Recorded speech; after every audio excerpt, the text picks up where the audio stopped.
Welcome back, everybody. I always like those networking sessions. I met at least 4 new people, which I think is really awesome. So this part of the webinar, again, is being recorded, and I'm really excited today to hear from 2 of our early career researchers, Steve and Beatriz. So both of these speakers applied for a COBRA Accelerator Award, and Rosalind is going to put the link in that for that award into our chat. And it's really an opportunity to get a small amount of funding to pursue a new training or area of research or opportunity to kind of increase your skill set within the framework of COBRA. And so we're really grateful that these 2 have agreed to come and tell us what they did as recipients of this award. And we're going to do back-to-back talks. They're each going to speak for about 15 minutes, and then we'll take questions at the end. But of course, feel free to put questions into the chat whenever you want. So first, I'm going to hand it over to Steve, who's at the Smithsonian Institution, and you can take it away, Steve. Great. Okay.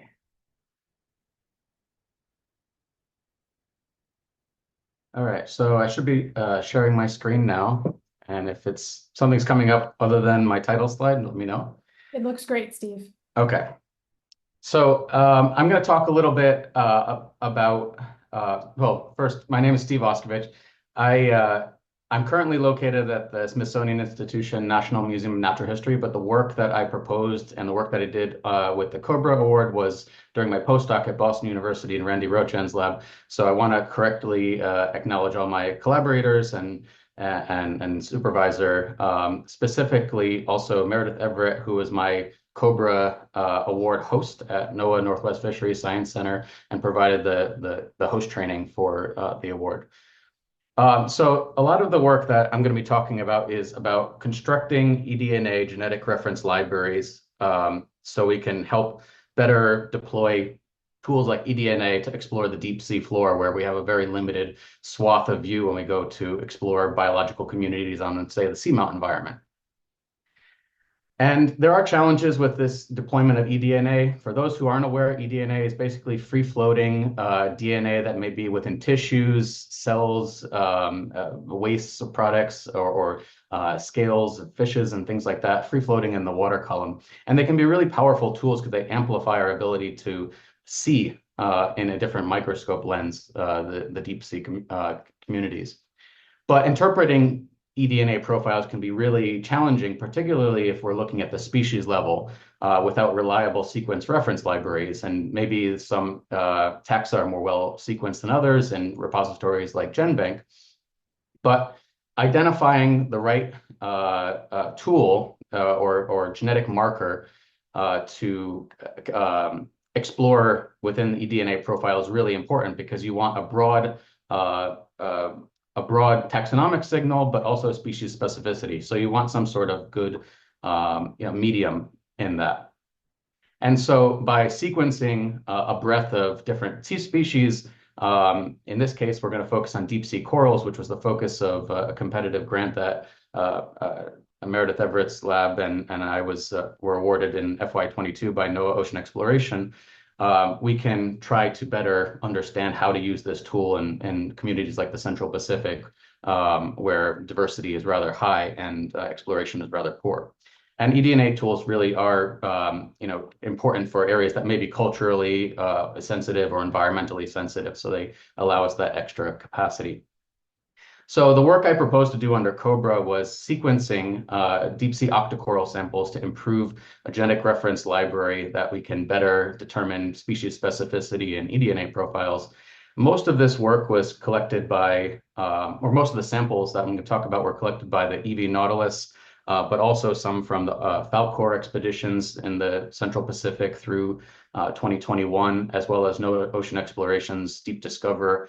But this subset of work that I proposed to work on for the COBRA Award was about 300 octocoral specimens, covering a broad depth range from seamount environments all the way down to sometimes abyssal depths, but really capturing a lot of the diversity around the mid-bathyal depth range, so between 1,000 and 2,000 meters.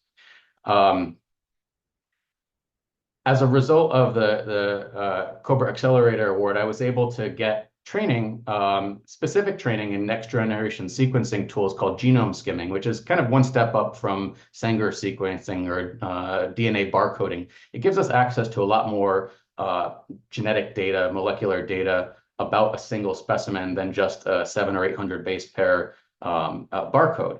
So, for example, genome skimming is now a tool that's been used to make sense of historical voucher collections as well, because you can use it on extremely degraded DNAs and still get, or extremely degraded vouchers and get good DNA coverage over your marker of choice.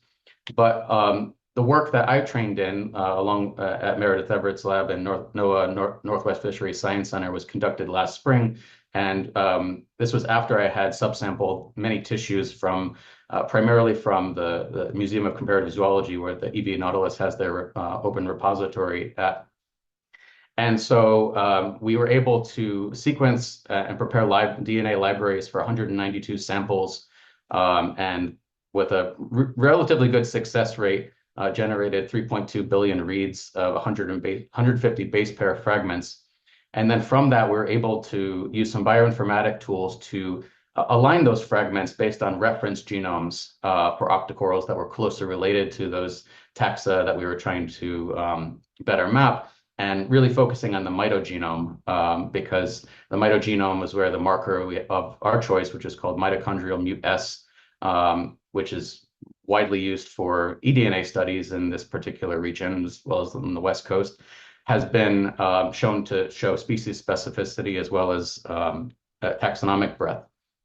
So from those sequences, we were able to extract mitochondrial mut-S sequences from the mitogenomes and construct an eDNA reference library for a very broad geographic area in the Central Pacific. I was able to compose about 171 mitogenomes from all the different species, and you can kind of see a subset here on the right-hand side as a phylogeny of the mitochondrial mut-S gene for all these different octocorals. And this tells us something about the phylogenetic diversity that we were able to sample. The goal was to sample as many different species, so hopefully there's not too much multiple species overlap here, but that's why we're doing some additional follow-on phylogenetics to determine if if some of the OTUs really are different species or not. But you can see some of the diversity on the left-hand plot, the number of OTUs for the different families of octocorals that are inhabitants of most of the seamounts, banks, reefs, atolls, and abyssal depths in the Central Pacific. The Paramericiids obviously were the small yellow fans, if anyone's ever done work in the Central Pacific. These are ubiquitous and potentially very diverse, but their morphological traits, particularly on the ROV seafloor video, is often difficult to discern. But all the other families are in excess of potentially 30, 40, or even up to 50 species per family, which is probably we're probably underestimating the amount of diversity that there is out in the Central Pacific based on the number of sequences we've returned that are unique to these families.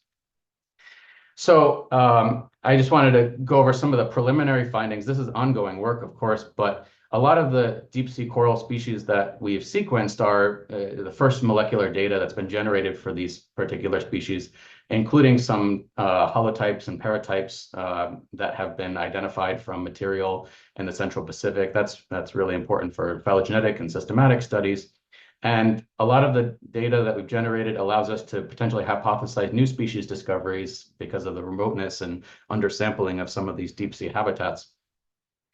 Also, kind of a follow-on or knock-on result of some of the sequencing efforts that we've done so far to date were the construction and QC right now of 171 mitogenomes for these octocoral species, which really helps us understand octocoral evolution, a little bit about their biogeography and systematics. For those who aren't aware, there's 12 different mitochondrial genome arrangements and probably more to be discovered. So that makes it somewhat complicated, and the more data we can generate from different species makes it easier to kind of constrain potentially new eDNA barcoding or eDNA markers we might want to explore for in the genome.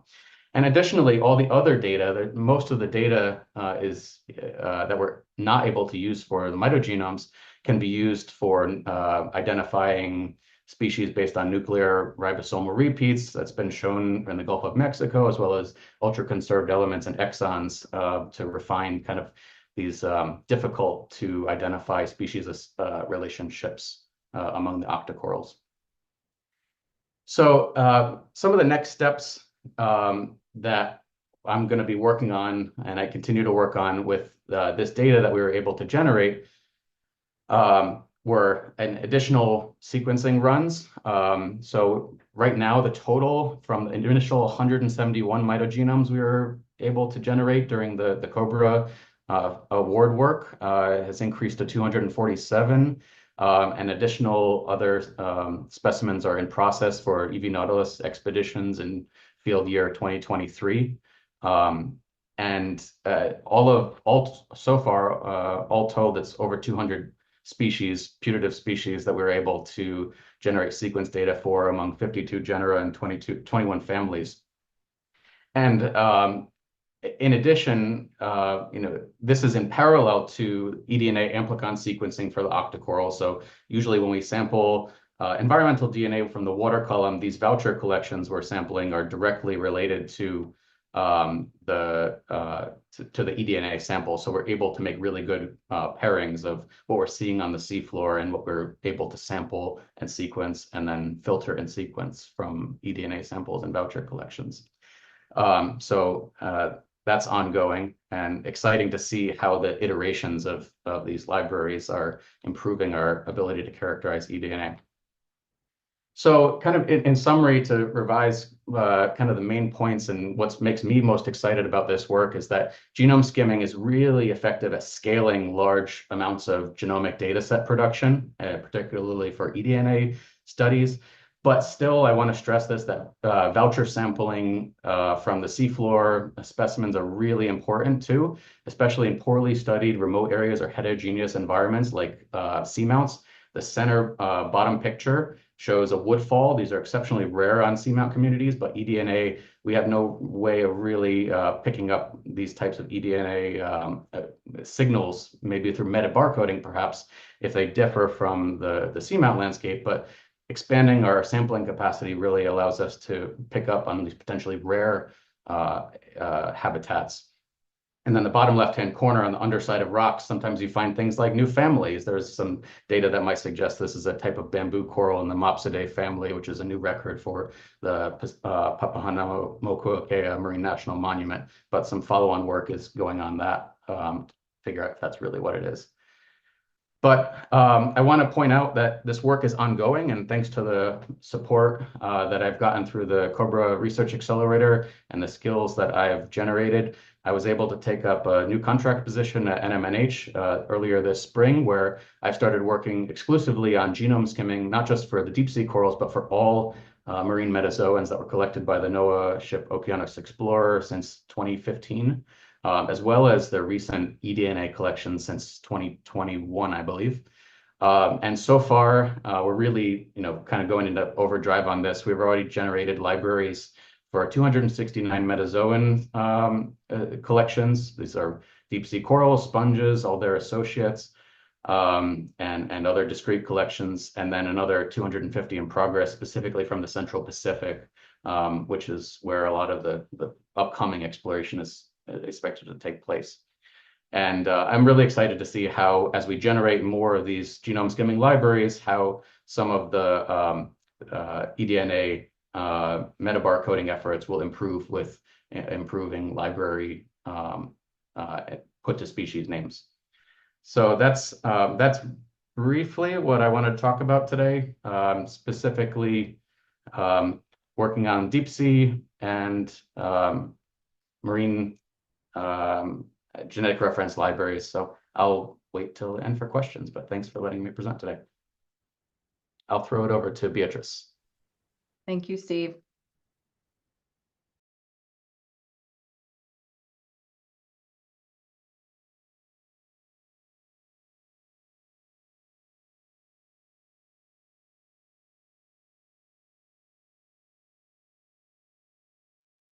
Okay, let me know if you are seeing my full screen. Okay.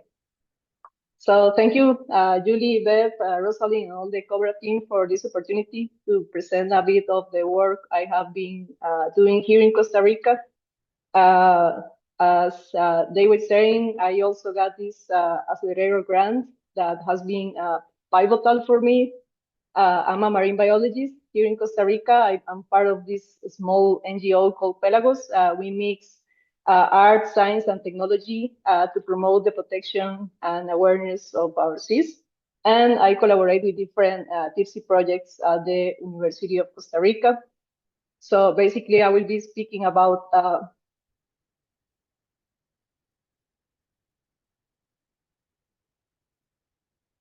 okay, I was getting a message. Do you hear me? Yeah. Okay. So as you may know, Costa Rica is basically a marine country. We are famous for our conservation improvements. However, we are far from being perfect, but still we are some example for the rest of the world somehow. But still we have a lot of that improvement needed facing specifically in the marine area. We are not just a marine country. 92% of our country is ocean, but of that percentage of the territory, 97% is below 200 meters deep. So we are really a deep sea country. And today I will be speaking about video annotation that I have been doing from several expeditions. I will be focusing. I'm not sure if you can see my pointer, but last year we explored this area that we named Pampa Submarina region during 2 Octopus Odyssey expeditions. And we have also explored some of the seamounts. And of course, there is the Coco National Park, which is an emblem of the country in this volcanic submarine range. And we have explored some other areas close to the coast, specifically here in the south, at the Osa Peninsula, where you have the deep sea really close to the coast. So these Octopus Odyssey expeditions were a before and after my life pointer there, because I'm a marine biologist, but I also studied web development and a bit of science communication. So this opportunity really gathered all these things that I like to do in one place regarding the deep sea, which is my passion. So I'm really grateful for that opportunity.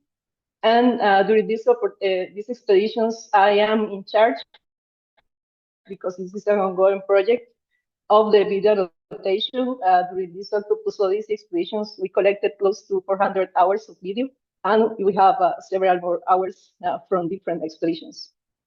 So what we are doing right now is basically annotating these videos, which is the first step to be able to start training machine learning algorithms and so on. But we are right here, right now, annotating all these several hours of video. And we do that in this platform, which is called Tator. It's an online platform, and that has been fundamental to accelerate this process, because, of course, we have several students from here, from Costa Rica, collaborating in this part of the process. But also we have engaging with students from Mexico, from Trinidad and Tobago, from Colombia. So that, for me, that's an important step to build a regional framework of people interested with different backgrounds and different expertise levels on this deep sea video. And of course, video is a powerful tool to communicate all our research findings, but even more to get all this information into marine policy. So our aim is to put all these images in this open database, which is called PathomNet. After this, we can expand out our network and collaborate with more taxonomists and more experts.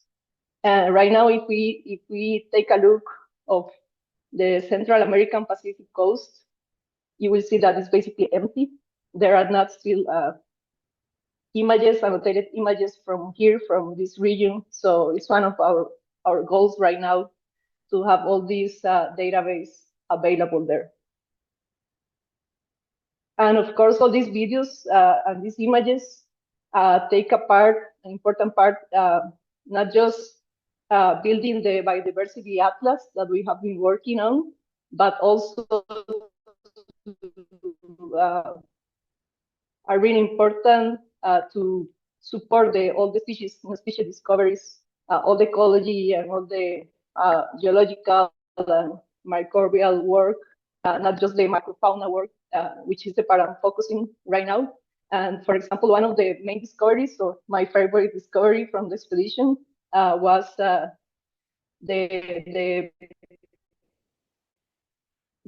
discovery of the skate park, which is the name we put to this small neighborhood on the summit of a big seamount called Pengoset. We discovered this last year during Octopus Lace expedition.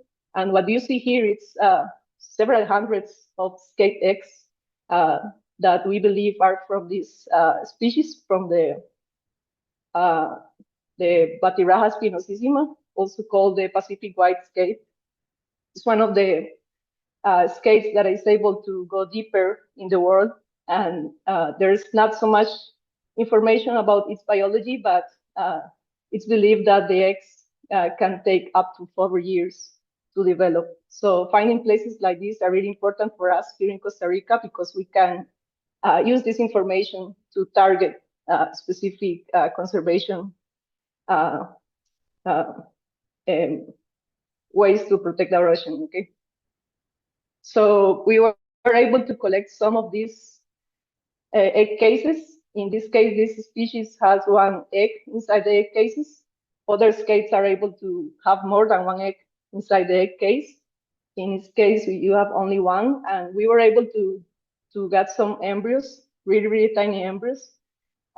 So we are doing some genetic analysis. That's an ongoing work. We are waiting for the results to compare the sequence with the species we believe it is.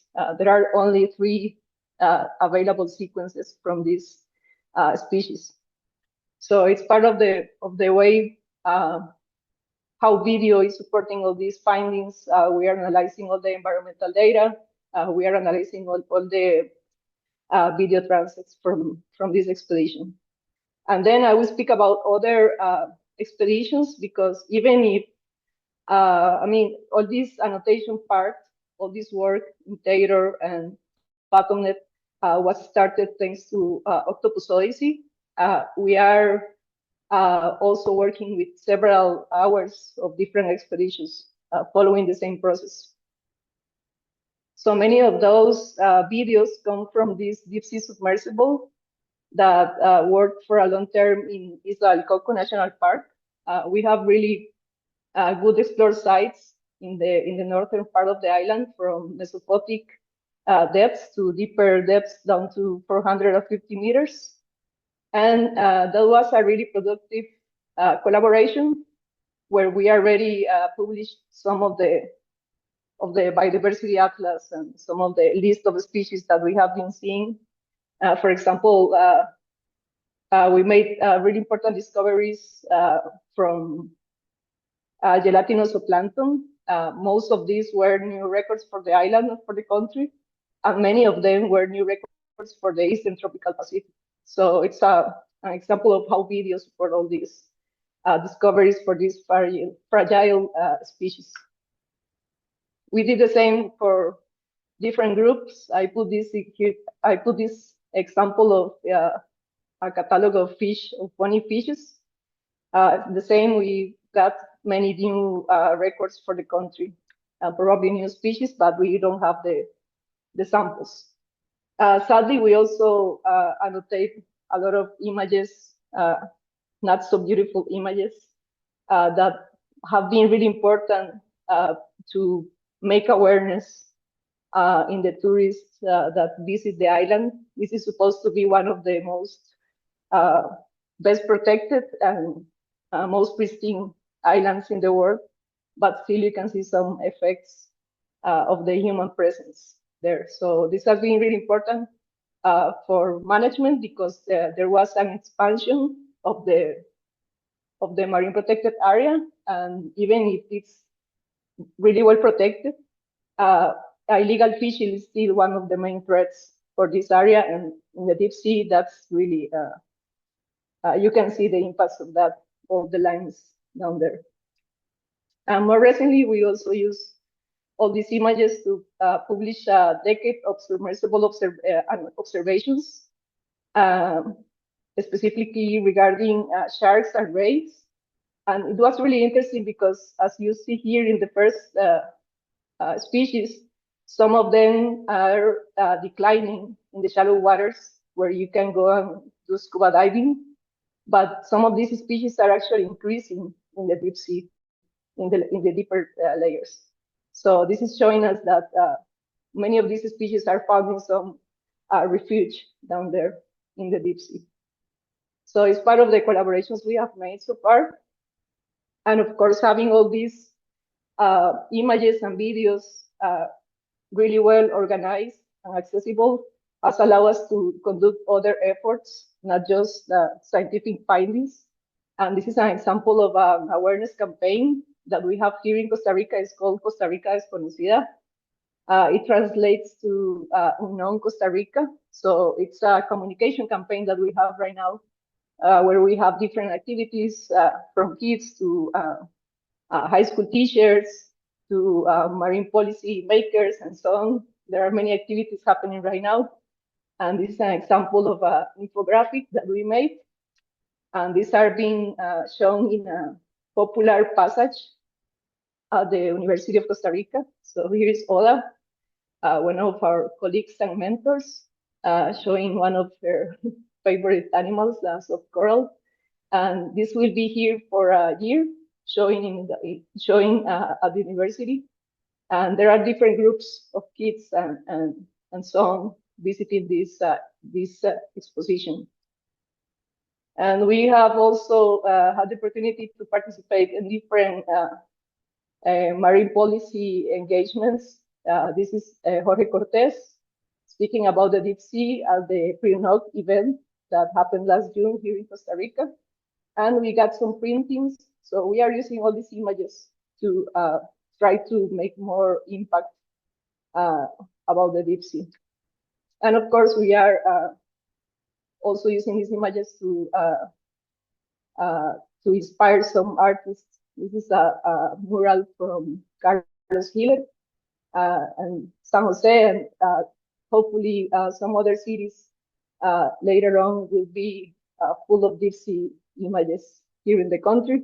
And with this, we want to create a consciousness about the deep sea at a national level to support marine policy regarding the deep sea. Some future directions and impact. Well, with all this opportunity that I have, I mentioned that I have a background also in web development and coding. So I want to pursue more training in machine learning, expanding my network in this regard. I'm planning to build a deep sea web platform this next year, thanks to the support of Ocean Voices from the University of Edinburgh. So that will be one of my main projects for the next year. And of course, increasing my network and career opportunities after this COBRA support. So just to give some acknowledgments, of course, to the Accelerator Grant. Also, we have received funding from Blue Nature Alliance. All the support, all the teams from the Octopus Odyssey and Costa Rica Deep Sea Connections has been crucial to improve our knowledge about the deep sea here in the Costa Rican team. I always say that one of the best things that happened after these expeditions is the fact that we established a small but really strong research team focusing on the deep sea, and that make us dream and work. So thank you, Beth, and all the teams from these expeditions, and of course, well, Smithsonian Institute, Undersea Hunter Group, and National Geographic that have been supporting different expeditions. in the country. Well, Beth and Diva have been really supportive with me, and of course, Larissa and Jorge have expanded our knowledge here in Costa Rica, making connections outside of the country. So, muchas gracias for listening, all of you.